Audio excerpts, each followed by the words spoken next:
Hi there, folks. Welcome back to Rich Reviews. I hope you all are enjoying your Christmas. I know I am, and the latest film that I want to review for you guys here now, let me confess that I was incredibly reluctant to want to review this because I know everyone else is probably reviewing this film as well. It's called The Midnight Sky. This is written and directed and starring George Clooney, and this is the latest from George Clooney. And I would say this is probably the most assured directing job that George Clooney has done. If you look at his past resume, I wasn't a big fan of Confessions of a Dangerous Mind. I actually did love Good Night and Good Luck. Wasn't a fan of Leatherheads. I kind of enjoyed a kick out of The Ides of March. But then he made Monuments Men, which is sort of a third act type of film. And then Suburbicon, which I didn't bother to see because I heard it got bad reviews. But now he has made sort of a comeback. Now this is based on a novel that I have not read, and probably after seeing this film, I'd be encouraged to seek out this novel because I'm wondering if the ideas presented in this film or presented in the book.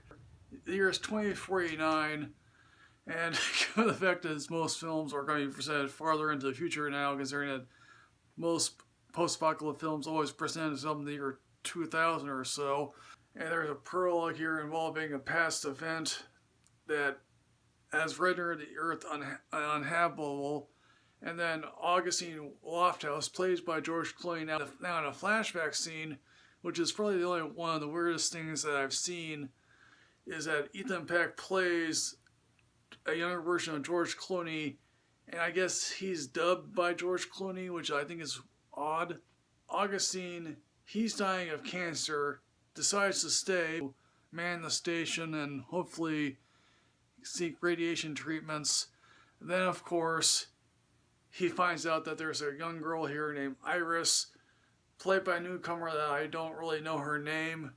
And thankfully, what George Clooney decides to do here is that he decides not to give her any amount of dialogues because, again, when you're dealing with young child actors, you run the gamut from basically having it be embarrassing to, hey, look, this girl could probably act. Now, there's a second story here involving the Ether, a spaceship that has come from one of Jupiter's moons that, they want to see if this was an habitable planet for humanity to live on, and it was.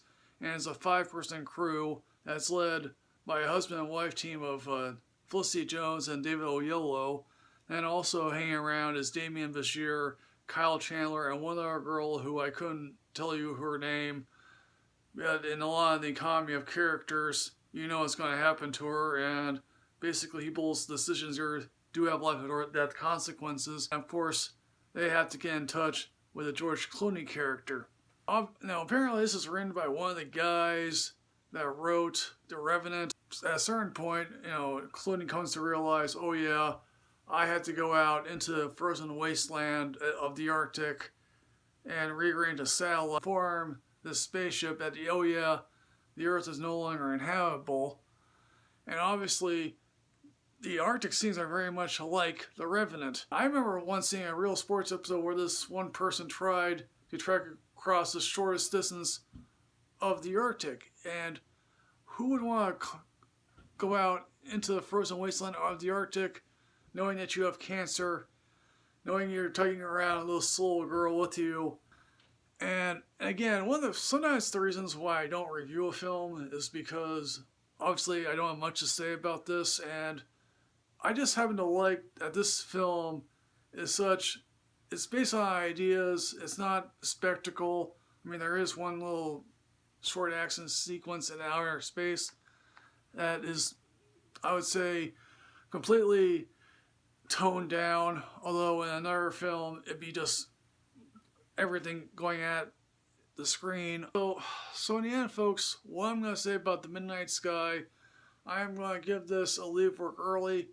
There'll probably going to be one or two more films after this review, so stick around for that. Then I'll have my best of the year out. So folks, The Midnight Sky, have you seen this? What did you think? Please put everything in the comment box here below. As always, folks, like, comment, subscribe, or interest yourself with knowledge. I'll see you next time, folks. Yes, hooray.